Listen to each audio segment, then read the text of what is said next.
Hey, it's Miklas here, and today we're gonna be printing Taranis thumbsticks. Don't get me wrong, the original ones are just fine, but I like the bigger contact area of these thumb ones. I printed mine with silver PLA. It's pretty short print, the parts are relatively small, and here you can see in detail the rough top of the thumbstick that makes it easier to move the stick around.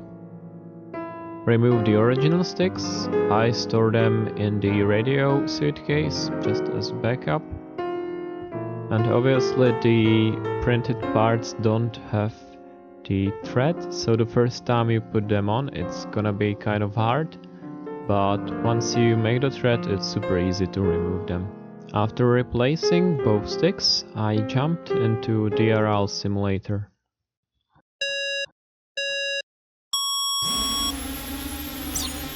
If you've never heard of DRL before, it's a racing drone flying simulator. I really like it. I think I learned to fly a drone in acro mode in just a few hours.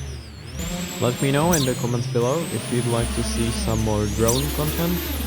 I think it would be cool to 3D print a drone frame and build it from scratch. And that's all for today.